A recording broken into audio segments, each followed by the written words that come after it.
Kõhetöö lühike 47-aastane Deniss Kislitsin ei leia kuidagi asu Harju maakohtusaali süüaluste pingis.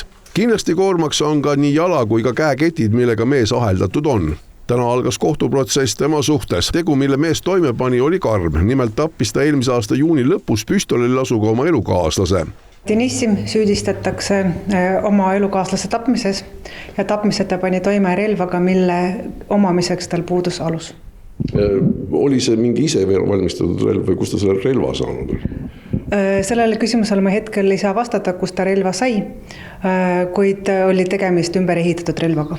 Mees sõitis peale tapmist liinibussiga Lasnamäel asuvasse politseijaoskonda. Kuna jaoskond oli suletud, helistas ta sealt häirekeskusesse, millest ta teatas, et tappis naisterahva. Vahe võis olla 12 tundi kuni 41 tundi. Miks nii pikaks kujunes, mis ta ise on öelnud? Selle kohta ma taas ei saa vastata, sellepärast tema ülekuulamine on alles ees. Täna kohtus mees üritas seda põhjendada sellega, et see ei olnud tahtlik, et see oli kõik kogemata teatud afektis seisundis. Kas kohus seda uskuma jääb, eks seda näitab juba kriminaaluurimine. Ta on tänasel istungil öelnud, et tema jaoks oli see õnnetusjuhtum. Afektiseisundist ta täna ei rääkinud, lihtsalt teatas, et tema jaoks oli see õnnetusjuhtum, et juhtus kogemata. Prokuratuur aga tema seisukohta ei jaga, mistõttu on temale esitatud tapmine tahtlikus kuriteos.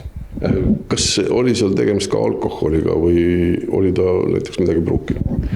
Tegemist oli alkoholiga, oli taas tegemist juhtumiga, mis näitab seda, et ohtralt alkoholi tarvitamine viib kurbade tagajärgedeni.